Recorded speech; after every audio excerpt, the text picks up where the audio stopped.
Zulma était devenue la reine des moutons, la reine et tout. Elle était le chaud, le froid, la pluie, le soleil et le vent des moutons, la joie et la tristesse des moutons. C'étaient des moutons sauvages avec des fronts de marbre et des yeux pleins de rudes mystères. On avait été obligé malgré tout de les surveiller. « Ce n'est pas, avait dit le noir, que je me monte le cou, je le sais bien. Qu'est-ce que tu veux que je fasse seul dans tout ce large ? Et d'autant plus que ces moutons-là vont aller d'un côté et de l'autre sans demander la permission à personne, mais il tira un moment sur une sacrée pipe de tabac mouillé. Mais, poursuivit-il, l'homme, c'est quand même quelque chose. Il ne faut pas dire le contraire. Il s'était installé une sorte de campement au milieu de cette étendue de vieille herbe enchevêtrée. Il avait refusé de faire une baraque. « Il ne faut jamais faire de baraque, dit-il. Il arrêta le bras de Randoulet. « Écoute, dit-il, tu as confiance en moi. »« Oui, dit Randoulet en mâchonnant sa moustache. Alors laisse-moi faire. »« Tu vas te geler, dit Randoulet, qu'on sera obligé d'aller te chercher raide comme un bâton. »« Je ferai du feu, avait dit le noir. Et puis, il était allé déficeler le vieux ballot de peau de mouton tanné depuis plus de 3 ans. Il les avait raclés de tout le sel et mises à seréner pendant 4 ou 5 belles nuits. Il avait commencé à se tailler là-dedans des moufles, des toques, des souliers, des cuissards, des jambières, des étoles. C'est à ce moment-là que Zulma était venue près de lui. Ça se passait encore à la ferme, tout ça. « Tu vas à la fête ?» demanda-t-elle. Le noir aimait beaucoup Zulma. Il avait l'habitude d'elle, il savait jusqu'où pouvait regarder ce regard immobile et miroitant. « Non, dit-il. Puis il pensa, pourquoi parle-t-elle de la fête ? Qui lui a parlé de fête ? Où a-t-elle pris ça ? Il n'y a jamais eu de fête sur le plateau. Quelle fête ? dit-il. La fête, dit-elle. Et elle montra vaguement l'étendue solitaire qui s'aplatissait sous le ciel gris. Quand il eut taillé tout son costume en peau de bête, il l'essaya, et alors il doubla de volume. Il était devenu un gros homme. Il était obligé de faire des gestes très lents et des pas très lourds, mais il ressemblait à quelqu'un. Comme lui dit Randoulet, « Tu ressembles à quelqu'un. À qui ? Ah, à personne, mais je voulais dire que, comme ça, tu commences à être quelqu'un. » « Et tu crois, continua Randoulet, qu'une cabane, ça n'aurait pas été plus commode ? » ?»« Non, dit le noir. Avec ces bêtes, il faut vivre dans le même air. C'était aussi la vie des moutons. Quand tu as une idée dans la tête, dit Randoulet, tu ne l'as pas au pied, on peut le dire. Mais il fut bientôt obligé de se rendre compte.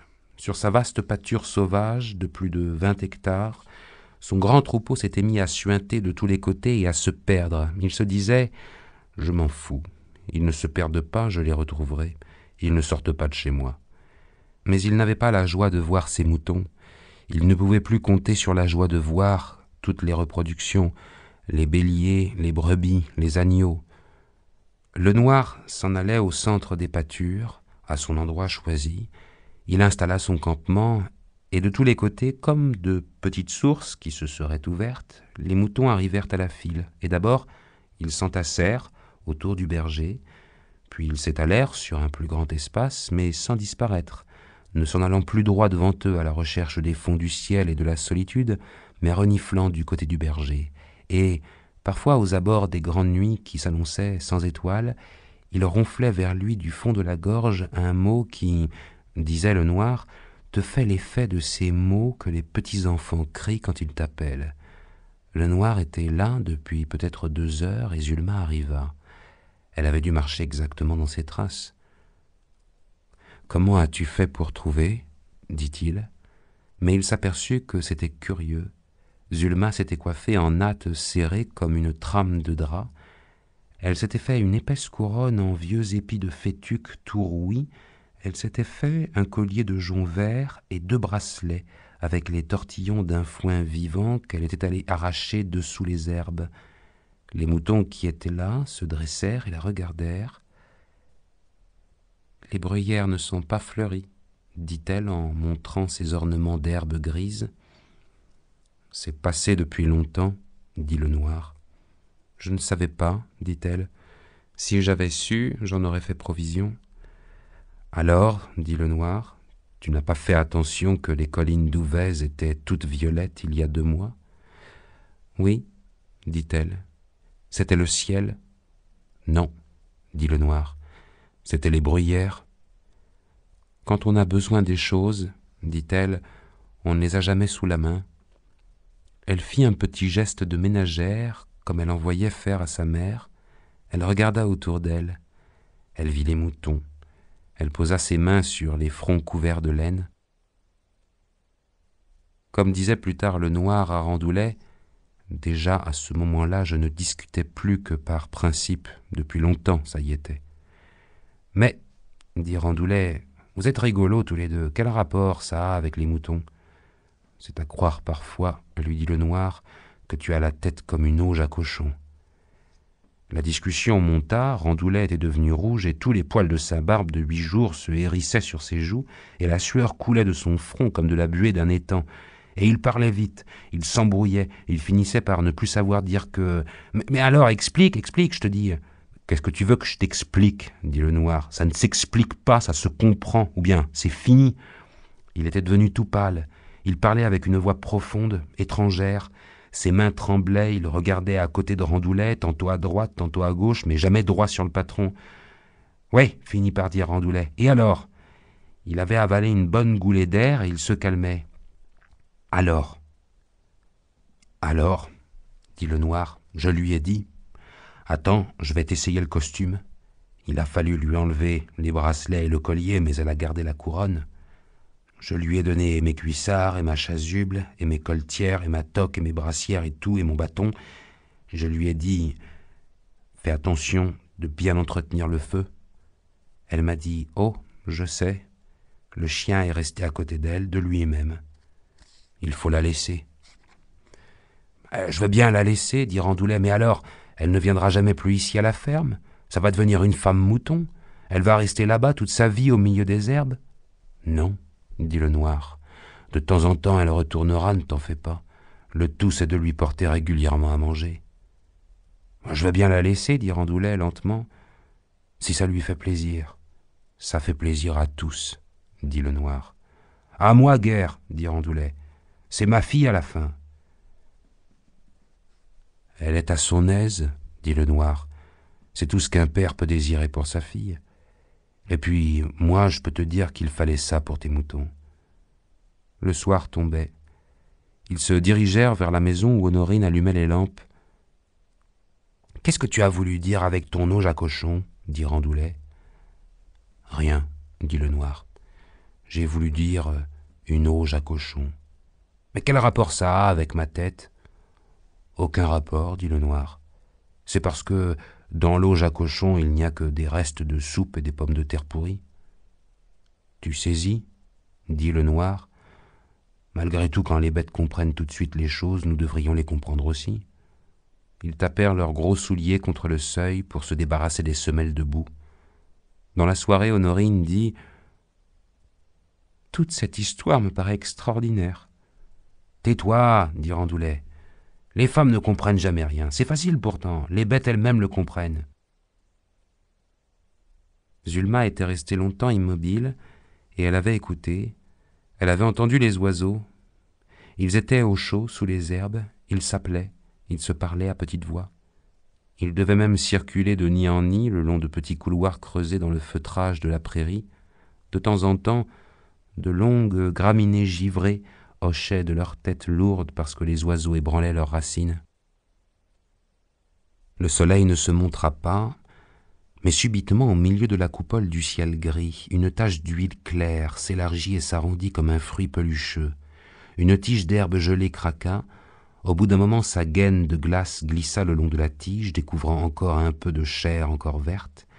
De loin en loin, des herbes se dénudèrent et une lueur glauque et moirée comme les reflets de l'eau se mit à halter sur toute l'étendue de la pâture. C'était midi. Les oiseaux commencèrent à voler. Zulma les regarda. Ils sortaient de l'immense prairie grise. Ils faisaient éclater la mince couche de givre qui collait l'herbe. Ils secouaient la poussière glacée. Il s'élançait dans le ciel, il y avait de grosses huppes pareilles à de l'or, et qui, en 3 coups d'aile, s'en allaient toucher le plafond des nuages. Le campement de la jeune fille était dans un creux de 20 mètres de tour, rond comme le creux d'un bol et qui avait été dans le temps l'emplacement d'un profond silo à grains. Là était le grand foyer endormi. De temps en temps, d'énormes braises éclataient lentement, sans bruit, découvrant au fond de leur chair rouge des cœurs de neige où palpitait le sang du feu. Zulma était vêtue des vêtements que le noir avait taillés pour lui dans les peaux, mais elle était forte. Elle avait de beaux seins, lourds et gonflés, et des hanches qui remplissaient les vêtements d'homme. Elle était comme une géante de laine. D'un col, pour lequel le noir avait soigneusement choisi le poil luisant et frisé d'un agnelet mérinos, émergeait le visage placide, aux lèvres épaisses et plates, aux yeux immobiles, aux larges narines, aux cheveux de paille coiffés en centresses tramées, serrés comme les fils d'une étoffe de soie, et il portait la couronne d'épis de fétuc. Elle regardait droit devant elle, elle ne bougeait pas, elle écoutait. Depuis un moment, un bruit s'était levé dans le silence du pré d'abord, presque pareil au silence, maintenant comme les foulées de l'eau qui avancent sur du sable. On n'entendait plus que quelques pépiments d'oiseaux. Il n'y avait plus d'oiseaux dans le ciel, sauf là-haut le miroitement de 2 huppes qui se battaient sur le fruit brumeux du soleil. Un bélier invisible parla à ses brebis. Puis les moutons apparurent autour du creux de campement. La jeune fille les appela, ils descendirent à côté d'elle, ils portaient des oiseaux accrochés dans leur laine. Ils se couchèrent dans le creux, autour de Zulma, autour du feu, sur les pentes. Il en arrivait toujours. Ils arrivaient sur le bord, ils restaient là un moment à regarder. Ils avaient de petites cornes avortées, des fronts sur lesquels la laine écumait tumultueusement et sous les poils, des yeux terriblement froids et bleus. Puis ils descendaient, faisant lever les moutons, déjà couchés, se serrant autour de Zulma. Bientôt, tout le creux fut plein. Le reste du troupeau se coucha, dans le pré, là-haut, autour. Un vieux bélier noir posa quelques lentes questions graves à une brebis couchée près de Zulma. Les oiseaux dégagèrent leurs petites griffes de la laine et se mirent à volter d'un mouton à l'autre. La brebis éternua. Un petit chien griffon se glissa entre les bêtes et vint s'asseoir près du feu. Le jour était coloré de roux par les reflets embourbés du soleil. Il faisait froid, rien ne bougeait. Les oiseaux seulement sautaient d'un mouton à l'autre. Le mouvement hivernal du ciel emportait paisiblement les nuages vers le nord. Des ombres glacées marchaient sur la terre. Une de ces ombres toutes bleues accueillit Marthe à la lisière des pâtures. Elle s'était décidée à venir. Elle était maintenant devant la grande étendue d'herbe. On ne pouvait pas deviner où se trouvait le troupeau. Elle marcha d'abord à l'aventure. Un roucoulement triste, comme celui des colombes, l'arrêta. Des moutons dressés derrière elle lui parlaient. Ils s'avancèrent jusqu'à la toucher. Ils reniflèrent la jupe de bure. Marthe avait la main dans la poche de son devantier. Elle leur donna une poignée de ce grain qu'elle avait apporté pour les oiseaux. Les moutons se mirent à marcher. Elle les suivit. C'était vraiment une terre sauvage et qui faisait peur. Dans cette lumière d'hiver, dans ce froid, dans ce temps où l'on respirait cet air vif qui blessait la gorge, on n'avait pas l'habitude de voir des graminées dont les épis s'étaient ouverts librement pour la graine et maintenant pesaient au bout des tiges comme des corps inconnus dans le monde. Les avoines s'étaient épaissies du pied et elles avaient de larges feuilles pareilles à des feuilles d'acanthe. Mais les tiges, surtout, apportaient la force nouvelle de leur corps, 3 fois plus gros que le corps des tiges qu'on avait l'habitude de voir. La graine qui d'ordinaire était close entre les 2 longues barbes blondes était tombée sur la terre pour sa semence naturelle. Il ne restait d'elle que l'armure légère qui l'avait protégée et qui, sous le gel et les pluies et le vent, était devenue comme du cuivre. Tout avait changé de mesure. L'herbe n'était plus de l'herbe simple dont on sait par exemple que, pour la brionne ou l'avoine, la largeur de la feuille ne dépassera pas la largeur d'un travers de doigt et la tige la grosseur d'une aiguille de bas. C'était devenu une herbe en marche vers une vie supérieure à la vie de l'herbe. Il y avait la liberté. Subitement tout se démesurait, échappait à la mesure de l'homme, essayait de reprendre sa mesure naturelle. « Oh, se dit Marthe, c'est le paradis terrestre. » C'était triste, l'hiver, la solitude, le monde insoumis. La grosseur et la force des herbes l'effrayaient, mais elle comprenait que c'était ça, le paradis terrestre. Elle marcha plus de 2 heures derrière les moutons. Elle pensait toujours au paradis terrestre à tous les moments, quand elle trébuchait, quand les herbes se nouaient à sa cheville, et elle était obligée de faire effort pour se dégager, quand elle peinait durement pour avancer, quand les moutons tournaient la tête vers elle et roucoulaient tristement comme les colombes à midi. Ils avaient de beaux regards incompréhensibles, et c'était une grande douleur de ne pas les comprendre.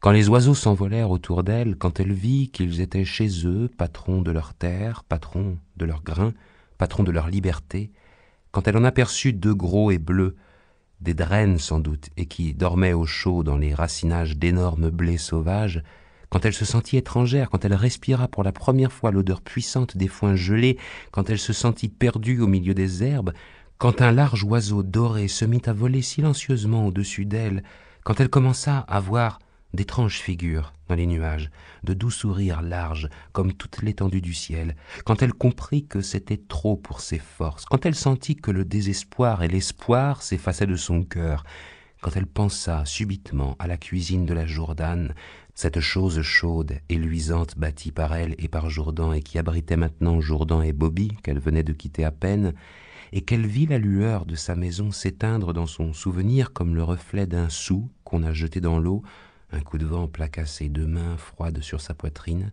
elle appela « Maman !» L'oiseau doré plongea dans les herbes, les moutons tournèrent la tête et ils la regardèrent avec des yeux où tout était expliqué. Ils approchaient du troupeau.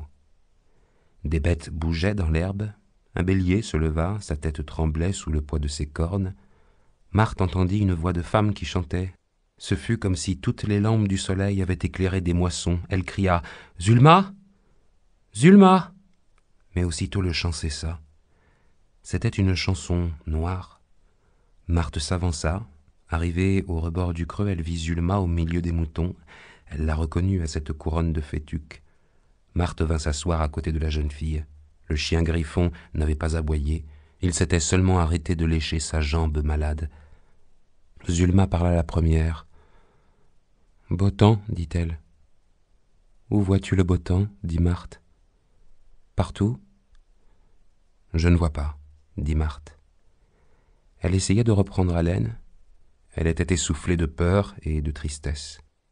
« Je suis le beau temps, » dit Zulma. À ce moment, Marthe s'aperçut que la jeune fille avait elle aussi un corps monstrueux, grossi de cet énorme vêtement de peau de mouton. « Laisse-moi un peu me reposer, » dit Marthe.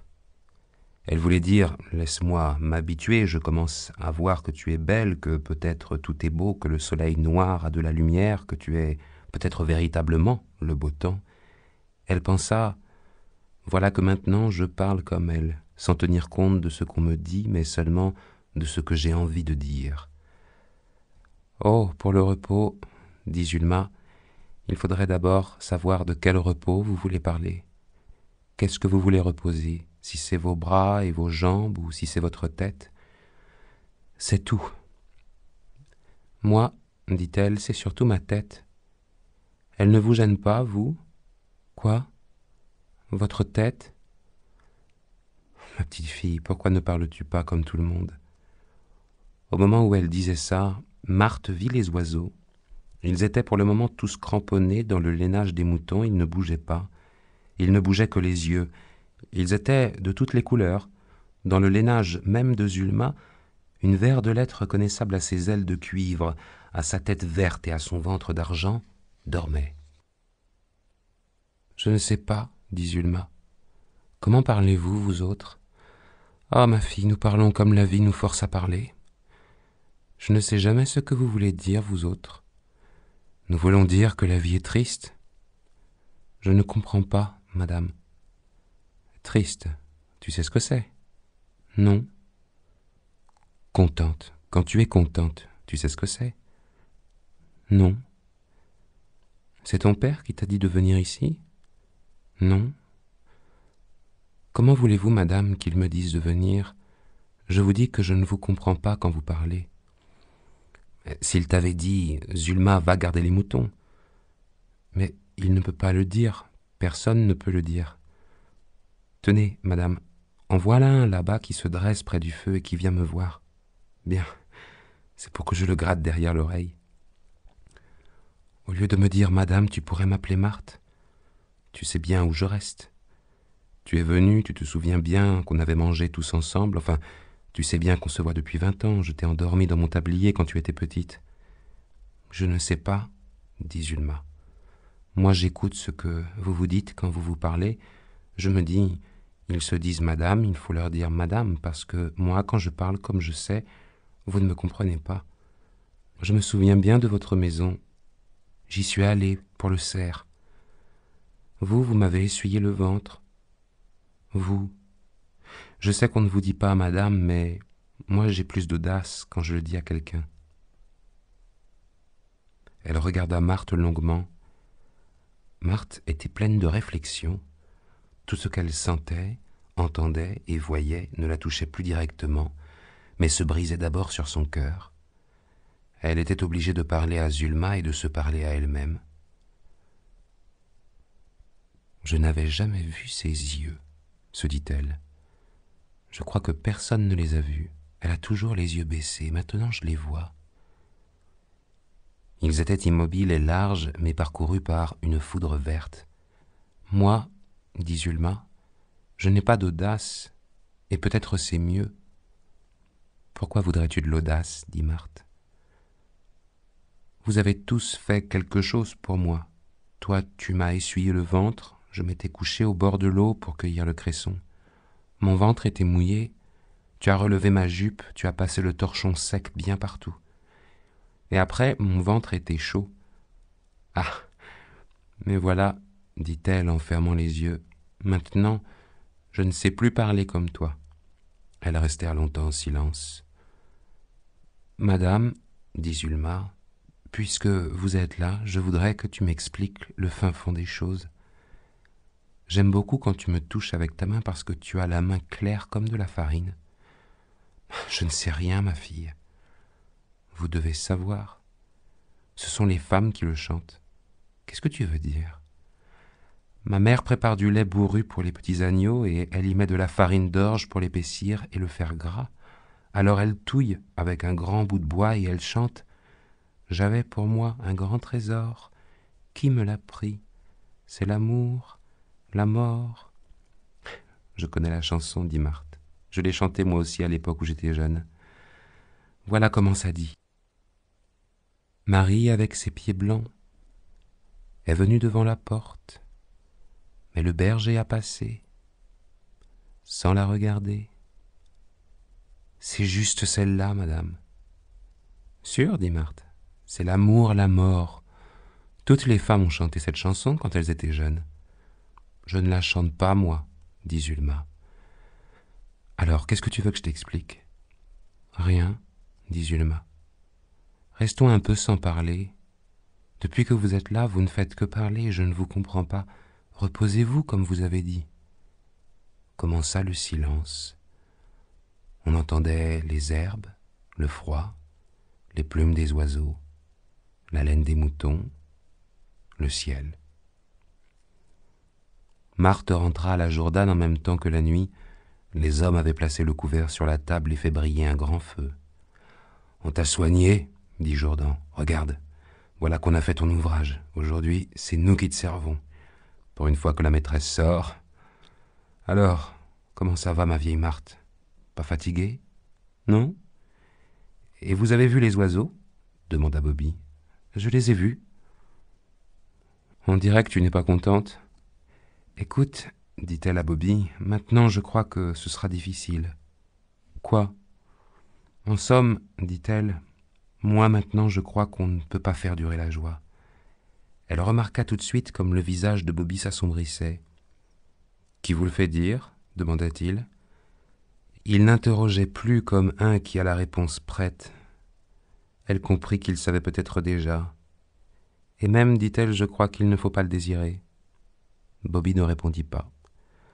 Marthe raconta son après-midi chez Zulma. Ils venaient tous les trois de terminer leur repas du soir, les deux hommes bourraient leurs pipes. « Elle dit toujours ce qu'elle veut dire, dit-elle. Elle va chercher les choses très loin, là où nous autres, nous n'irions pas. Les deux hommes allumèrent leurs pipes. Le tabac était mouillé, ils se penchèrent plusieurs fois sur l'âtre pour prendre du feu. « Ce qu'elle m'a dit, dit Marthe, elle me l'a dit en 2 fois. » Puis elle se dressa de sa chaise et elle alla souffler la lampe. Ils restèrent tous les 3 seulement éclairés par le feu de la cheminée. Marthe plaça sa chaise dans l'angle du manteau. Elle avait son visage dans l'ombre. « Voilà ce qu'elle m'a dit, dit-elle. Elle m'a dit d'abord, « Et pour nous, où est le berger ?» Marthe s'arrêta de parler. Elle voulait faire comprendre le temps de silence qui, là-bas dans le plein large des herbes et de l'hiver, avait suivi les premières paroles. La pendule battait. Les 2 hommes fumaient lentement la pipe.